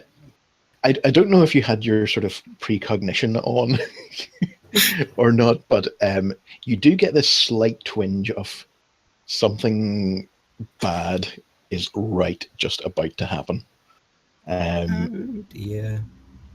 And you essentially look over into the crowd, and you see a single guy sort of hidden up behind a sort of burned down house. He's sort of latched onto a chimney that's still standing, and he has a hand crossbow, and he fires it Sniper. right into the guard. I point and yell, "Look out!" I don't really know if that's in time. Hold up. Yeah. Well, given that the crowd has been sort of calmed down somewhat, that is definitely to your advantage in anything that you might want to do. Right now. Has he already shot it then? He is essentially pulling the trigger as I say this. Oh, Dun, dun, dun. Well. Now, is Veer the only one who can act? Veer, what's the name of your character again? Finna. Finna. Is Finna the only one who can act? I would say that no, anyone can act. I would, yeah. How let's far say away is this guy? He's too far away to get to in any sort of hurry. He's fairly far back, and there's a Is he big 60 crowd. feet away? No, he wouldn't be that far back. He'd be maybe 15 to 20. I have a spell to stop this. I was going to mage hand and shove him, but okay. Well, I mean, you can use this if Yeah, this fails. I think Veer should act. Like, Veer got the sure. perception You roll. would have Yeah, that's you. the advantage Right, here. so it's Yeah. a one action mage hand and shove. I have no idea what I should be rolling for this. Let's see. Well, you I don't know guys if can. Mage Hand can do that, because can't it only lift like 10 pounds? 10 Yeah. pounds, but Mage Hand can't lift anything heavy, no. But a push. I think it's like 30 pounds, and I do think that it can probably a 30-pound push is healthy. I don't know if it's enough to really just floor somebody. It Well, wouldn't what floor do you- somebody, but it might cut off his aim. yeah, what are you? Right. What Oh are you yeah, I pitching? mean, if you're using it on the dude, then you can easily. Yeah, I'm trying to just kind of knock the dude off balance, so whatever the sniper's trying to aim at, he won't Okay. hit. Just dodge the crossbow. Oh, okay. I was about to throw up my unseen servant in front of the guard that was being shot because I Doesn't have that take very 10 minutes? low. Yeah. No, 10 minutes. that's only if I cast it as a ritual. You can Yeah, it use says, it right. as an action. Oh, Says right, the right, hand right. can't attack, activate magic items, or carry more than 10 pounds. Damn it! I knew I should have picked Okay. the force punch spell. Well, I mean, it can't attack, but it's not necessarily nothing you can do with it. I'll tell you what. I could. Yeah, I mean, you can I give the could- crossbow a little nudge. I could Surely. blind him, Ooh. but I Mm. don't think. I don't think that the problem here is. To be fair, he's aiming Is- at a crowd. Yeah, he is aiming. At It's, It doesn't Right. matter which guard he shoots, as long as he shoots a guard. Can I try my thing then? Can I lift? Sorry, yeah. Well, sorry. Say again, Vir. I was gonna say, can I lift the crossbow up so it goes over the heads of the guards? Mage handing, or is he too far? I would say lifting the crossbow up. You're sort of pulling against the weight of his, his grasp on it. You wouldn't be able to lift the whole crossbow up. I don't think. Okay. I can What just make is him. your idea, Teddy? Yeah, I can command him to stop. If he. Oh, right. Interesting. So I can say one word and he has to obey it if he fails the saving throw. Okay. Here he goes. Can that one word be fall? No. And he just falls through the floor. Stop, drop, roll. Die! Like you just tell him to stop. And No, he, that's a like, different power. Shadow word death is a different spell. Sounds like a fun one. Okay, so he is now rolling to save against the spell. Yeah, you can tell him And- to grovel. Yeah. Yeah, sure. He literally rolled 13. You just need one more. Groveling. He stops. I mean, his finger's on the trigger and he's pulling it. But as you shout stop, he manages to get the trigger pulled, but his arm is already coming back at that point, and essentially the arrow goes whistling over the heads of the crowd. So yeah, there's a shock response, and the guard sort of go into full defensive shields up mode. But But they're not. They're not attacking. yeah, there's also a sense from the other side of shock in that they weren't expecting that to happen, and So everyone which side did the crossbow bolt come from? came from the rioters' side, the Black Hands side. Okay. Who Border Wotish is kind of like Kind of more respected sure. than probably anyone else in the party. I'd like to, in that case, move between the two groups, turn and face the rioters, and just kind of, stare them down, disapprovingly. The He's shaking his head. everyone is sort of turning to the guy up on the roof, who is. I take you just told him to stop, didn't you, Teddy? Yeah. Okay, so Yigvith commands him to stop, and essentially everyone realizes that something magical has happened, or holy magical, or whatever you want to call it. And this guy is basically just sitting there, dead to rights. Everyone sees that he's just tried to, do something here. Okay. I'm gonna run toward him as fast as I can. Does anyone have I'm- anything ranged? Because this doesn't last long. Yeah, it lasts for one turn. I do not have anything ranged, but I do have slippers of speed. Oh, God. I tap my 6 slips together, and they double my walking speed. And as a result, I can move, and including my cunning action, which allows me an extra bonus action each turn to move. That means that I can go 120 feet in one round. Jesus. Whoa. Okay.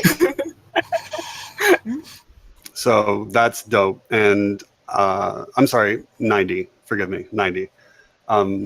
No. Still pretty good. No, it is 120. Sorry about that. Okay. Well, I was going to make you roll for it, but yeah, that's so much. There's just like you Speedy Gonzalez over to him and just whatever you want to do. I will just try and if he is still stopped, I'm just gonna grab the crossbow out of his hands and throw it, like just kind of throw it behind me, just chuck it on the ground behind me, dash it as hard as I can. Right, there is a lot of people behind you, but yeah. Well, yeah, sure. I'll just throw it. Yeah, I mean, I will. I will disarm. The wreckage. Yeah, I'll tackle him. Sure. Yeah. I will throw it in the most inconvenient place possible with the least likelihood of firing into a crowd. Okay. Let's say you just like pull him down off his perch and drag him out in front of everyone. Okay. Cool. So, I do that. People are shocked. People are like coming forward to. It almost looks like they're going to beat him to death for what he's just done. But the situation is still sort of two sides facing each other. Larson looks at him and says, "Check the back of his neck." I do. You pull basically his collar down, and you see there is a tattoo of a sun, like a sort of outline of like He's a sun. blazing sun. Is he the sun? Is it a blazing master sun? Delightful. Okay, I know he's a son, and so that, jeez Louise, you're willing to do that? Sons of Tomorrow, you guys are crazy as hell. I yelled that he's a son, and then can I just like karate chop the back of his neck, like disarm, like nerve chop? Only if you shout judo chop. Judo chop. I'm all about it. Yes, I'm doing the Hong Kong Judo Fooey. even have chops. I thought judo was about throws. No, judo does That's not have the chops joke. at all. But yes, Fantasy. Judo that was does. part of Hong Kong Fooey way back in the day, and then more recently the Austin Powers series, I believe, had judo chops as well. So, but anyway, at this point, I just kind of want to have him disarmed, and I will throw him to the ground in front of the crowd. But I will also step in between and motion toward Captain. Remind me his name? Captain Deary. I will motion toward Captain Deary. Come here. And I will motion toward the Black Hands back up. Yeah, he looks somewhat shaken from how close that came to being a battle. Yeah. But he comes forward and sort of gets himself back together and with as much dignity as he can muster. And he says to you, "You lot again. How is it wherever there's trouble? I'm sure to find you guys." That's because we're always saving the day for you. And he bristles at this, but you can see that his heart's just not quite in it. We literally saved the world. Well, he ran away. I will hand him over the offender and I'll slap him on the back, give him a little bit of respect, a little bit of dignity, and say, go get him, champ. better luck next time. Go get him, Tiger. I'm sure he didn't feel condescended to there. I just I punch him in the arm a little, got its part. You're too used to overcompensating for black eyes, and you punch him in the head. Please no! Please no! No. Oh, sorry about that. Oops. It's the big guy. What do you? Oh. So he drags the dude off, and essentially makes his way back through the crowd. A couple of the guard go with him. Everyone is relieved enough that things didn't go south, that things start to become less tense, and there's a certain amount of back and forth that goes on, but eventually the guard let him through, or the people let the guard through. Success. Dun, dun, dun, dun, dun, dun, Yeah. dun, dun. Da, da, da, da, da, da, da, da, da, da, da, da. So, let's see.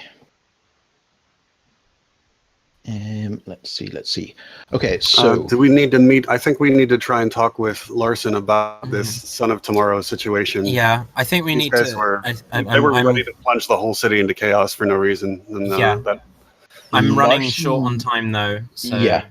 Larson looks at you sort of dismissively and says, there you go again. Just hand him over. We could have got much more information out of him. Oh, sorry and about he's that. like, I didn't think I'm gonna bluff him.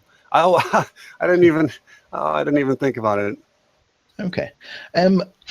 He essentially, yeah, that's not good enough. He essentially just walks off without another word, Damn. and things start to get less tense, shall we say?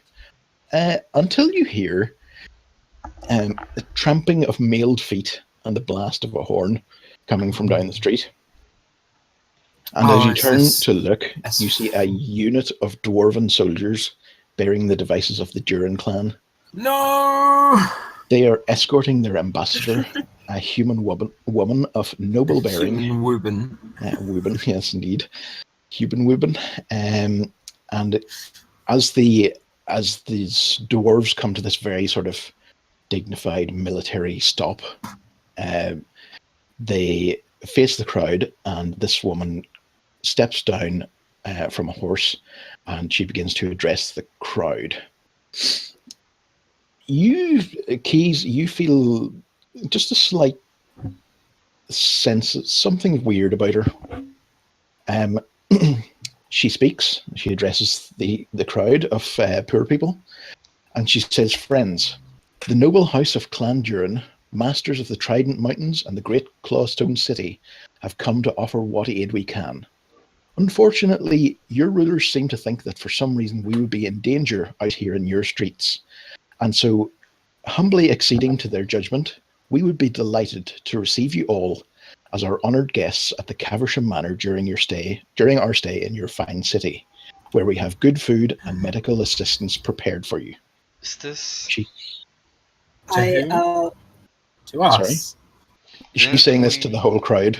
She's like making this an address. Oh, come on. I whispered to Keys, do you think you could convince her to turn around in such a way that people would see the back of her neck?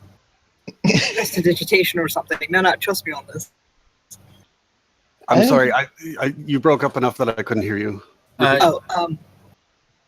I whispered to Keys, do you think you could get her to turn around in a way that would let people see the back of her neck? I point I and don't- say, "Look over there." I mean, I don't know how far away she is. Yeah. Well, she's not a million miles away from you. She's certainly close enough.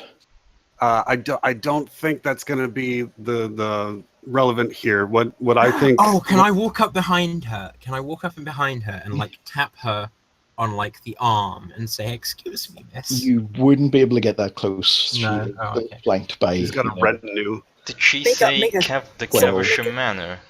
the Caversham Manor. Yes, Didn't that's where they're. Look, when Let me put it this way: if I can cast an illusion of a tattoo on the back of her neck, it'll last for a minute. You just need to get her to turn around. Oh, Doodle, that's a fun little, strange, terrible thing to do. I think it's perfect. Chaotic neutral, baby. You completely solved. Wow, you solved this puzzle. Quick. Well, keep that in mind. Sorry, what were you saying about the Caversham Manor, Teddy? didn't we, when we heard the Cavershams talk to the Archon, didn't they say that they can have their house back, but under a new name? Yes, they did. But well, you don't know anything more about that situation. That's suspicious. Yeah. Maybe the woman is actually Lady Caversham. Or Mr. Caversham. Dun, dun. So she says that to the crowd. She's making this sort of very magnanimous gesture, come and meet with us and talk with us and have a good time, food and medical assistance and all. She speaks very confidently. She's got a great reassuring charm about her. Oh yeah, I didn't even post a picture of her. But I will. Let's see. Yeah, Keys, you keep getting this odd sensation, and she's sort of scanning the crowd, and as they're about to leave, her gaze falls to you, and you realise what that sort of nagging thing was. You have a really long ago memory of a young girl called Valentine Lefebvre, a friend that you used to play with. And as her eyes lock with yours, they grow wide, and she says one word. Gilly? Good. So And I'm gonna that's guess where that we end. Operation Frame with a magical tattoo is not going forward.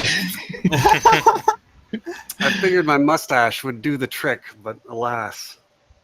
So I'm just going to show you a picture of her now. It's Emily vaguely what Goldwyn. she- Possibly. Is that from Dishonored? I don't know, but Maybe. she looks like she's from Dishonored. Right. I like it. Well, I like it. that's That's kind of as close as I could get to what she should look like. I like it a lot. It's a good style. So It is a yeah, good she style. is sort of maybe early 40s, late 30s, and there is no doubt about that you used to play with her as a child. Oh my god. Brr. Not like that. Jeez, that's gross. Young love. And that's the end of our session. Excellent, excellent, excellent. So I guess she's Very not good. Lady Caversham. No. No, I guess not. Probably not. I mean, unless you played with Lady Caversham when you were little. Is That that what seems we're calling it? Jesus. I feel really dirty, guys. Like, I gotta. I wasn't. No, you were both young, though.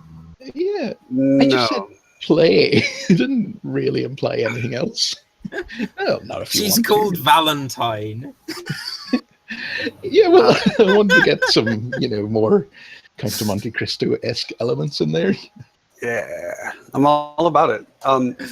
So here's one thing that I just realized about prestidigitation.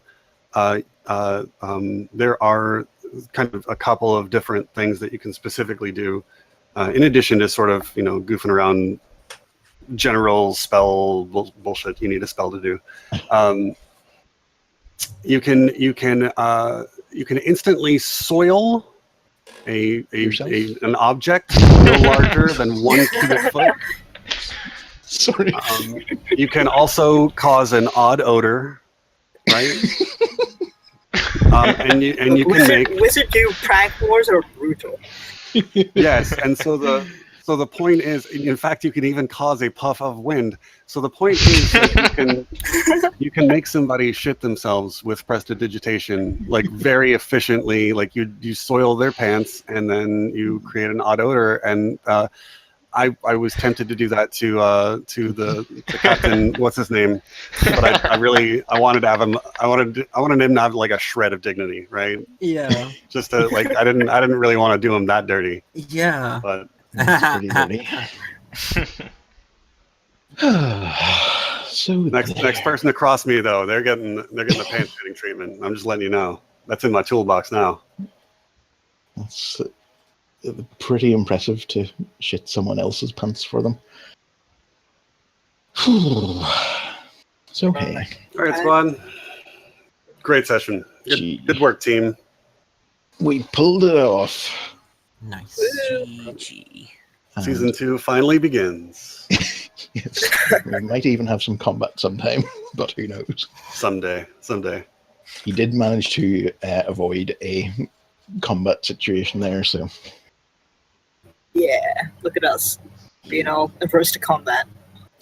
No, I mean that's what heroes do, baby. That's what That's what we're all. Hey, flexing. Right, I better head out. okay. All right, take it easy, everybody. Thanks for playing, folks. Good luck. Good one. Thanks for hosting. Adios. Bye. Bye bye.